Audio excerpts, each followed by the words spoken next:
आप सबका बहुत बहुत स्वागत है। मेरा नाम है आशीष वशिष्ठ। आप सबको स्वतंत्रता दिवस की बहुत शुभकामनाएं। आज देश ने आज़ादी का 75वां स्वतंत्रता दिवस मनाया है और 76वें वर्ष में आज़ादी प्रवेश कर गई है। इन 75 वर्षों में देश ने बहुत उपलब्धियां हासिल की गई हैं। ये क्षण है उन उपलब्धियों को याद करने का, उन गर्व के पलों को याद करने का जिसमें देश ने नए कीर्तिमान बनाए, नई उपलब्धियां हासिल की और विभिन्न क्षेत्रों में अपनी मेधा, अपनी शक्ति, अपने साहस, अपने धैर्य का परिचय पूरी दुनिया को करवाया। आजादी के अमृत महोत्सव का जो वातावरण देश में बना है, उसने देशवासियों को पुनः जगाने का काम किया है। आज सुबह से ही मैं देख रहा हूं कि एक छोटे से काम करने वाले से लेकर के आम आदमी तिरंगे को लेकर के जिस तरीके से चल रहा है, उससे ऐसा लग रहा है कि देश की आत्मा, देश की चेतना का पुनः जागरण हुआ है। आज जिधर देखिए, जहां तक आपकी दृष्टि गई होगी, आपने भी चारों तरफ तिरंगे ही देखे होंगे।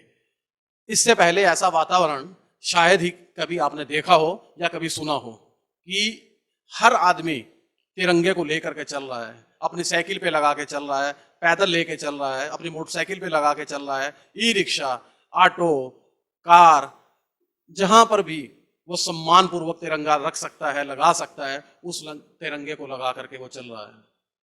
ये घटना अभूतपूर्व है, ऐतिहासिक है और इतिहास के पन्नों में दर्ज हो चुकी है।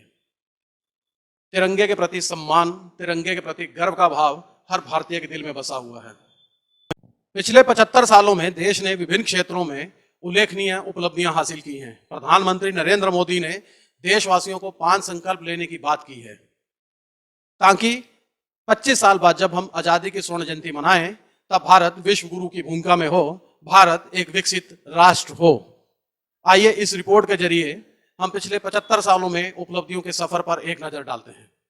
हजारों लोगों की शहादत और लंबे संघर्ष के बाद हमारे देश ने 1947 में आज़ादी हासिल की। हालांकि यह आज़ादी आसान नहीं रही, हमें बंटवारे का दंश का सामना करना पड़ा। धीरे धीरे वक्त का पहिया चलता रहा और देश एक तरह से शून्य से आगे बढ़ते हुए आज दुनिया के शक्तिशाली देशों में शुमार हो गया है।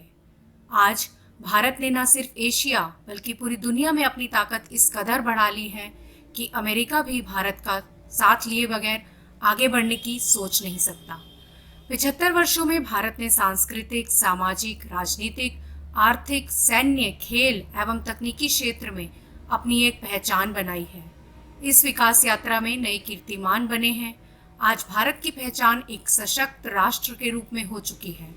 आंतरिक चुनौतियों एवं सांप्रदायिक सौहार्द को बनाए रखते हुए भारत ने अपनी अनेकता में एकता की विशेषता एवं धर्मनिरपेक्षता की भावना बरकरार रखी है। भारत लोकतंत्र का एक जीवंत उदाहरण है। विरोधी विचारों का सम्मान करना लोकतंत्र को नई शक्ति एवं गति प्रदान करता है। स्वतंत्रता के बाद से शिक्षा के क्षेत्र में भारत लगातार विकास कर रहा है। वर्तमान में साक्षरता दर बढ़ी है। देश में हरित क्रांति के परिणाम स्वरूप हमारे खाद्यान्न उत्पाद में 4 गुना से भी अधिक की बढ़ोतरी हुई। संचार के क्षेत्र में उल्लेखनीय तरक्की हुई है। औद्योगिक क्रांति से देश काफी आगे बढ़ा है। शहरों की तरह गांवों में तेजी से परिवर्तन हुआ है। गांव तक सड़क और बिजली जैसी सुविधाएं पहुंच चुकी हैं। अब गांव में भी ऑप्टिकल फाइबर नेटवर्क डेटा की ताकत पहुंच रही है।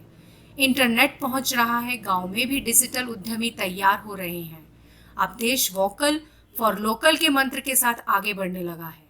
इससे महिला स्वयंसेवक समूह के उत्पादों को देश के दूर दराज के क्षेत्र एवं विदेशों से जोड़ने में काफी मदद मिली है। देश में छोटे किसानों को ध्यान में रखकर निर्णय लिए जा रहे हैं। आज 70 से ज्यादा रेल रूटों पर किसान रेल चल रही है, जिसकी सहायता से छोटे किसान अपने उत्पाद ट्रांसपोर्टेशन के कम खर्च पर दूर दराज के इलाकों में पहुंचाने में समर्थ हो गए हैं। स्वामित्व योजना द्वारा गांव में घर की एवं जमीन की ड्रोन के जरिए मैपिंग हो रही है। इससे न सिर्फ गांव में जमीन से जुड़े विवाद समाप्त हो रहे हैं, बल्कि गांव के लोगों को बैंकों से आसानी से लोन भी मिल रहा है। रक्षा उत्पादन के क्षेत्र में भी भारत आज स्वावलंबी हो चुका है। अपना लड़ाकू विमान, सबमरीन एवं गगनयान बना रहा है। देश के पास 21वीं सदी की सक्षमता, रोजगार एवं विकास जैसी जरूरतों को पूरा करने वाली नई राष्ट्रीय शिक्षा नीति उपलब्ध है। 2020 में कोरोना के संकट के पहले साल में जब दुनिया महामारी से जूझ रही थी, तब उस दौर में भी भारत अपनी एक अलग छाप छोड़ने में कामयाब रहा। दुनिया की दूसरी सबसे बड़ी आबादी वाला देश होने के बावजूद भारत ने बेहतर कोविड प्रबंधन के रूप में एक मिसाल कायम की। उसने संकट के दौर में पड़ोसी देशों के अलावा अन्य देशों को भी मदद पहुंचाई।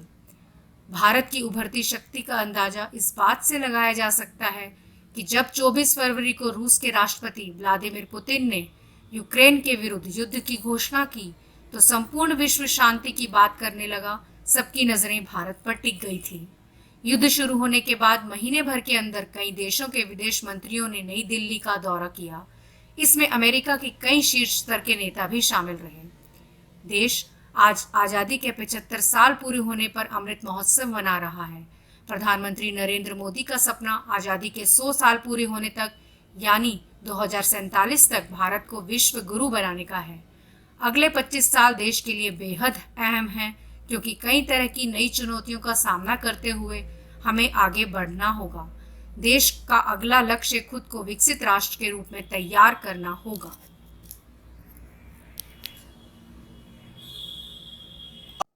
आजादी के इस अमृत काल में हमें कई संकल्प भी लेने होंगे। भ्रष्टाचार से मुक्ति, वृक्षारोपण, जल की बर्बादी को रोकना और अपने आसपास साफ सफाई बनाए रखना। वहीं रक्तदान, अंगदान और नेत्रदान के लिए स्वयं भी आगे आना होगा और दूसरों को भी प्रेरित करना होगा। अगर हम ये संकल्प लेंगे तो कोई भी ताकत भारत को विश्व गुरु बनने से नहीं रोक पाएगी। मिलते हैं फिर किसी नए विषय के साथ। तब तक के लिए जय हिंद।